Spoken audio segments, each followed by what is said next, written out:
Tahu nggak kenapa orang-orang Indonesia tuh tabu ngomongin mati? Karena mereka takut mati. Masalahnya adalah kalau ada orang tabu atau saru ngomongin mati, maka mereka itu tidak akan mempersiapkan mati. Udah jangan ngomongin mati ah, kamu kayak nyumpain aja. Bukan nyumpain, orang manusia pasti mati. Maka orang yang paling banyak mengingat mati akan lebih banyak mempersiapkan yang namanya mati. Toh kita semuanya, sudah saya sampaikan tadi, kita itu kerja, kita itu kajian, kita itu amal soleh, kita itu punya anak, kita itu berkeluarga. Semua itu untuk nyiapin yang namanya apa tadi? Mati. Udah itu aja. Karena semua tuh nggak ada yang pasti kecuali mati itu pasti. Maka ketika kita mengingat mati, kita akan lebih mudah untuk bisa beramal soleh. Dan mengingat mati ini adalah bagian daripada keimanan. Kita bahas kemarin tentang keimanan, panjang sudah kita bahas, ibu-ibu dan bapak-bapak sekalian. Inti daripada bahasan kita tentang keimanan adalah bahwa kita menjadi tahu bahwa iman adalah soalan hati. Iman adalah soalan dalam, bukan soalan luar. Kita sudah bahas itu semuanya ya. Bahwasanya iman itu adalah tentang yang tidak kelihatan. Tapi yang nggak kelihatan ini sangat penting untuk menentukan apa yang kelihatan. Karena apapun yang terjadi pada manusia itu ditentukan oleh apa yang terjadi yang tidak kelihatan. Contoh misalnya, ibu-ibu sekalian datang ke sini pagi ini, apa nggak punya kerjaan? Banyak, kerjaan banyak, lalu kemudian janji juga ada banyak yang lain, utang banyak gitu kan ya. Tapi tetap memilih datang ke sini. Nah, ketika datang ke sini dan yang lain-lain itu tidak dilakukan, misalnya dia harus pergi ke pasar, nanti dulu aja, pasar bisa nanti siang atau pasar bisa besok, hari ini kajian, hari Senin saya sudah berniat untuk ngumpulin ilmu untuk keluarga lebih baik, maka datang ke sini. Itu yang terjadi di belakang layar. Yang kita bisa lihat ibu-ibu hadir di sini, ini kan yang kelihatan. Yang nggak kelihatan itu yang membuat ibu-ibu milih pergi ke sini. Nanti bisa besok pergi belanja. Bisa nanti pergi belanja. Ini kayaknya lebih penting. Saya tahu kajian ini penting, maka saya datang ke sini. Ini namanya belakang layar yang menyebabkan apa yang terjadi di depan layar. Yang kemarin kita contohkan, beda antara orang yang beriman sama orang tidak beriman, itu adalah hasil daripada perbuatannya. Kadang-kadang kalau kita melihat ada orang berbuat salah, kita fokus pada perbuatan salahnya. Padahal yang harus kita fokus adalah apa yang tidak kelihatan. Contoh, ada orang yang merokok misalnya. Saya nggak bahas merokok itu hukumnya apa. Saya nggak bahas. Tapi yang saya yakini merokok itu haram. Yang saya yakini. Yang lain, ustadz yang lain kalau punya pendapat yang lain boleh-boleh saja. Karena dalam urusan merokok ini ada pendapat yang berbeda. Nanti saya jelasin bahwasanya ada beberapa pendapat-pendapat yang berbeda. Bagi saya haram. Maka contoh, kalau saya lihat ada seorang murid saya merokok, kira-kira gimana? Apa saya langsung gampar? Kalau saya gampar dia di depan saya, mungkin dia akan berhenti merokok atau tidak? Dia akan berhenti di depan muka saya. Tapi begitu saya sudah nggak kelihatan lagi, dia merokok lagi. Ini namanya imannya belum terbentuk. Gampangnya begitu. Kenapa? Karena yang berubah cuma luarnya, tapi dalamnya nggak ada yang berubah. Maka kalau saya mau mengubah perilaku dia, saya mau merubah kelakuan dia, cara dia untuk berbuat, maka yang harus saya ubah yang kelihatan atau yang nggak kelihatan. Saya bilang, yuk sini yuk, coba ikut ustadz. Kemana ustadz? Ikut aja. Saya ajak pergi ke sanatorium, tempat orang-orang sakit paru-paru, tempat orang-orang kanker paru-paru. Yuk sini yuk, pergi yuk. Lalu saya liatin di tempat orang sakit paru-paru itu ada yang muntah darah, gara-gara paru-parunya udah rusak. Kenapa nih ustadz? Ini akibat dia ngerokok. Coba lihat tuh darahnya banyak ustadz. Coba cium darahnya tuh. Amis nggak? Bau nggak? Itu darah orang-orang yang kanker. Terus nggak cukup ngeliatin orang yang muntah darah, saya ngeliatin, yuk lihat CT scan-nya paru-parunya dia. Ini paru-paru orang yang sehat, ini paru-paru orang yang ngerokok. Lihat hitam semua. Gimana dia bisa bernapas kalau seandainya hitam semua kayak gitu? Cukup sampai di situ? Enggak. Saya ajak lagi. Saya ajak ketemu dengan anak-anaknya. Ini anak-anaknya putus sekolah. Lihat dia mau berbuat apa nggak bisa, karena bapaknya sudah nggak bisa kerja lagi. Bapaknya cuma terbaring aja di ranjang, hidup susah, mati tak mau. Paham Bapak Ibu sekalian? Lihatin lagi istrinya harus kerja, banting tulang, ngidupin keluarga dia. Dan bukan hanya ngidupin anaknya, tapi harus ngidupin suaminya di rumah sakit. Lalu saya lihat, mau kamu kayak gini? Coba lihat. Maka yang di dalam kepalanya itu akan berganti. Awalnya dia pikir, kenapa orang ngerokok? Karena ngerokok tuh keren. Gitu nggak sih? Oh, ibu-ibu nggak tahu ya? Nah, saya kasih tahu aja. Di antara bapak-bapak mikir ngerokok tuh keren. Kapan bapak-bapak biasanya diajar ngerokok? SMP. SMP ada temennya ngerokok. Lalu kemudian dia bilang, lu nggak ngerokok? Ah, enggak ah, gua nggak ngerokok. Ah, banci lu bro. Banci jantan ditentukan daripada ngerokok. Lucu ya? Lalu, ya banci lu bro, nggak asik lu ah bro. Lah, lu nggak tongkrongan kita bro. Kenapa? Karena nggak ngerokok. Artinya dianggap merokok itu adalah keren. Kenapa? Karena iklan-iklannya ngerokok itu keren. Cowboy ngerokok, film-film, habis kemudian melakukan sesuatu yang hebat, keluarin rokok, ngasap dan segala macam, kan gitu kan ya. Ini yang di dalam kepala. Yang dilihat lagi apa? Ya itu juga ustadz. Itu banyak ustadz-ustadz lain juga ngerokok misalnya. Nah, jadi yang dilihat itu adalah ngerokok tuh keren. Maka mereka jadi mau ngerokok. Itu yang kita ubah di kepalanya.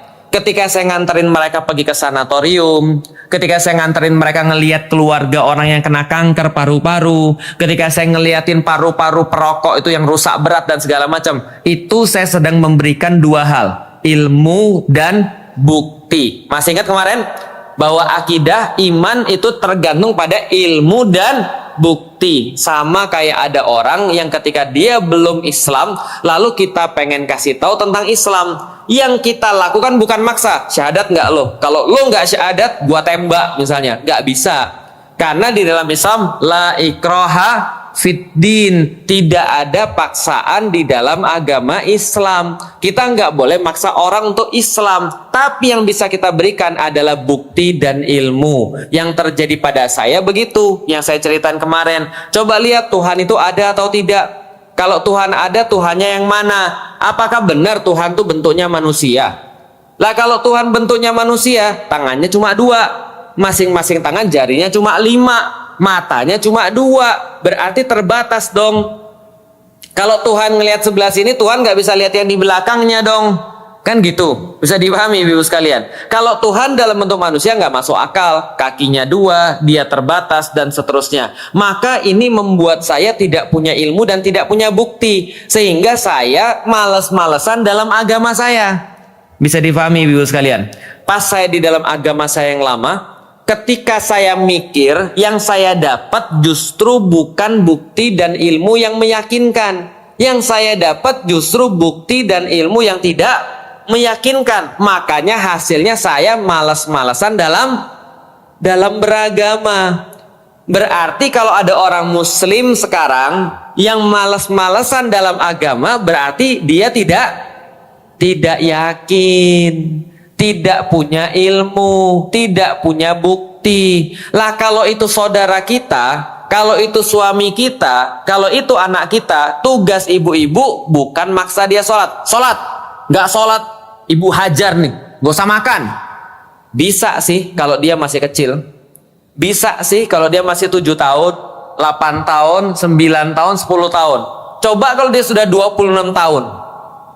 Apa? Gak dikasih makan? Gue beli sendiri.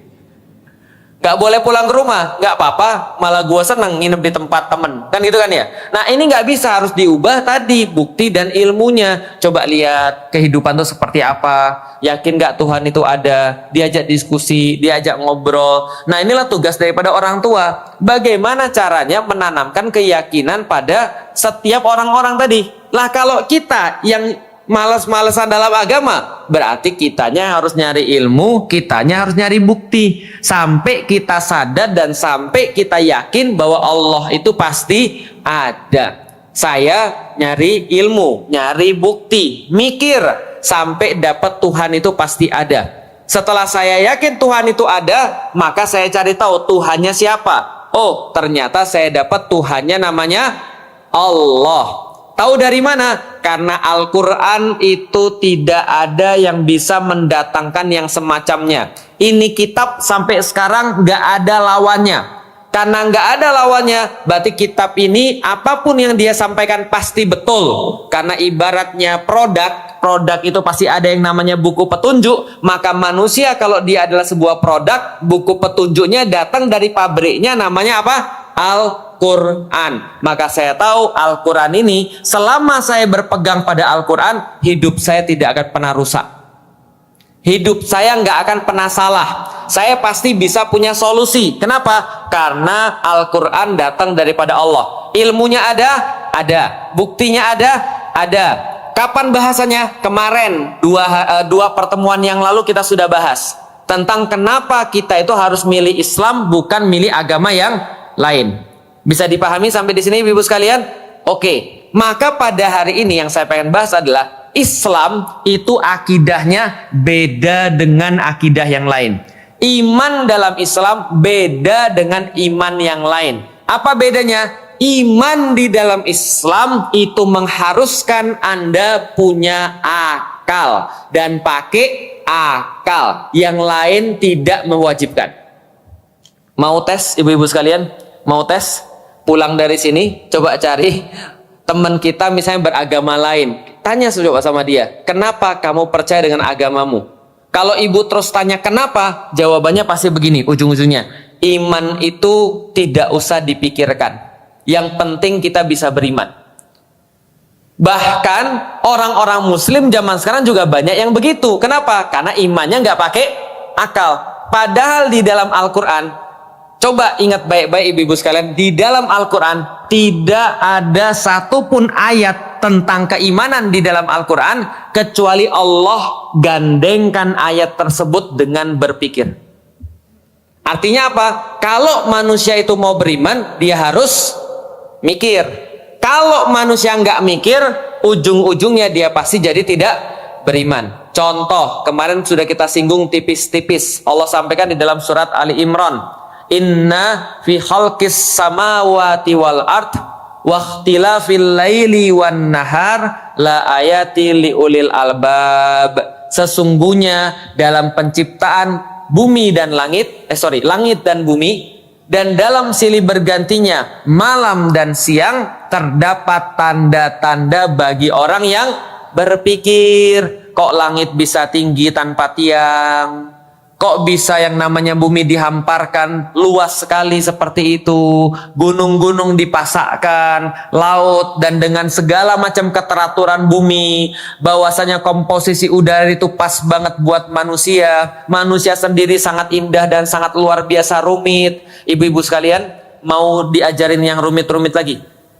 Oke, kita coba ya, supaya kita tahu bahwa mikir itu menghasilkan iman. Contoh, ibu-ibu coba hitung saya napas berapa lama.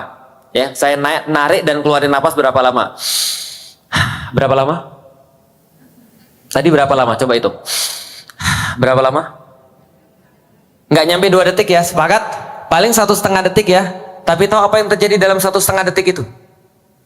Yang terjadi adalah saya narik oksigen, masuk O2, masuk ke dalam tubuh saya. Banyak sekali yang saya tarik, masuk melalui tenggorokan saya. Dari tenggorokan masuk ke dalam paru-paru, bronkus. Lalu kemudian bronkus masuk disebar kepada cabang-cabangnya, lalu masuk ke alveolus namanya. Ada kayak balon-balon untuk nerima oksigen. Setelah masuk ke sana, maka di situ ada banyak sekali pembuluh darah.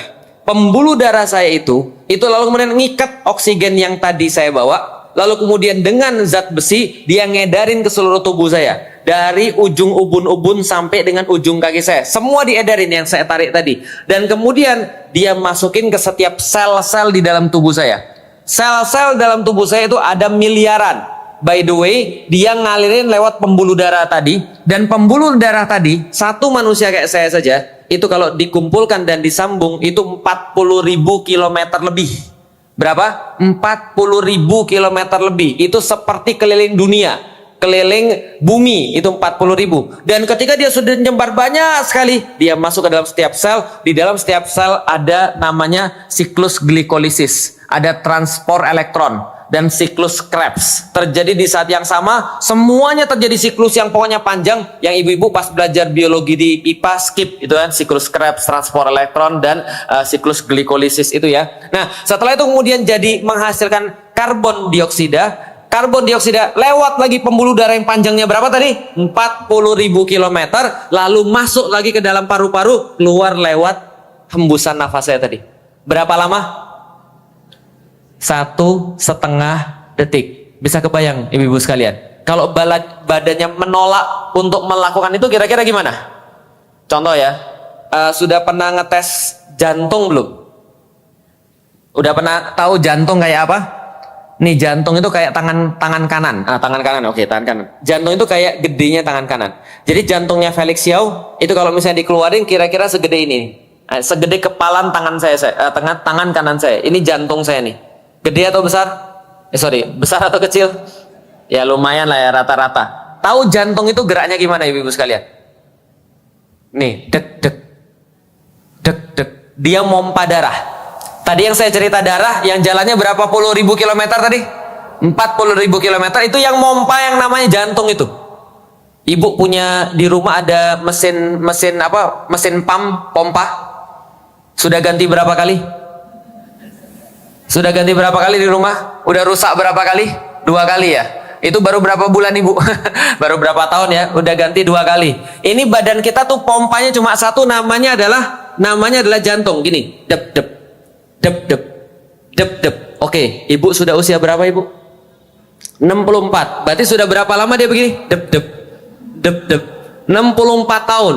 Bahkan sebelum ibu lahir dia udah berfungsi. Sebelum ibu keluar dilahirkan ibunda, itu udah berfungsi itu jantung. Tapi oke lah, 64 tahun. Sekarang coba tiruin bareng-bareng. Coba angkat tangan kanannya. Tiruin saya coba. Jantung kita ya. Dep dep. Lagi. Dep dep. Lagi. Dep dep. Lagi. Dep dep. Kalau begini terus sejam bisa nggak kira-kira? Bisa nggak kira-kira? Udah pasti ibu-ibu keram. Pasti semutan, yakin saya. Lah ibu-ibu seumur kita aja tidur posisinya salah, itu aja tangan kita udah semutan, mati rasa, betul? Apalagi kalau kita begini terus. Coba bayangin, jantung kita pernah minta capek sebentar, istirahat dulu. Ini emang kalian kira enak apa mompa 40.000 kilometer? Capek tahu, istirahat aja sebentar, boleh nggak? Istirahat sehari aja, kira-kira gimana? Biru wajahnya kita ya, karena jantung kita istirahat. Coba bayangin, ini jantung bergerak terus. Ibu-ibu sadar nggak sih, manusia itu punya otot. Kita kan bisa gerakin ini karena ada otot kan ya. Tapi kita gerakin gini aja, ini aja setengah mati capeknya. Padahal ini belum semenit, ini capek. Belum otot jantung kita, ini nggak pernah istirahat ibu-ibu sekalian. Ini semua kalau kita mikir tadi, inna fi khalqis samawati wal ard waqtilafil laili wan nahar la ayati liulil albab. Benar, kalau orang mikir dapat Allah. Makanya tidak ada satupun ayat di dalam Al-Quran berbicara tentang keimanan kecuali pasti melibatkan akal. Apalagi misalnya ayat yang sebaliknya, walaqad dzara'na li jahannama katsiran minal jinni wal insi. Masuk ke dalam neraka, kata Allah, banyak daripada golongan jin dan manusia. Jadi masuk ke neraka Allah banyak daripada golongan jin dan manusia. Mau tahu resep masuk neraka? Mau tahu resep masuk neraka? Oh, ini Allah yang ngajarin. Anda harus tahu resep masuk neraka supaya Anda nggak buat itu. Gitu kan ya. Apa kemudian kata Allah? Lahum qulubul la yafqahuna biha. Yang pertama kata Allah, kenapa mereka masuk neraka? Mereka punya akal tapi tidak dipakai. Paham? Punya akal tapi tidak dipakai. Contohnya apa? Sudah tahu laki-laki itu ya punyanya pentungan. Nikah sama laki-laki yang punya pentungan juga. Otaknya nggak dipakai. Paham ibu-ibu sekalian? Terus ditanya, kalau semua laki-laki sama laki-laki, perempuan sama perempuan, anaknya dari mana? Jawabannya kan bisa nyewa rahim orang. Itu kira-kira jawabannya pakai mikir atau enggak? Paham ibu-ibu sekalian? Maka banyak orang-orang yang maksiat itu sudah pasti dia mengeluarkan akal dari diri dia. Dia pasti kemudian akalnya udah nggak dipakai lagi. Makanya di dalam Islam orang tuh disuruh mikir. Kenapa disuruh mikir? Supaya dapatnya iman, bukan dapatnya kufur. Makanya yang dikatakan kufur, kufur asal katanya apa? Kafir asal katanya apa? Kafaro, artinya menutup.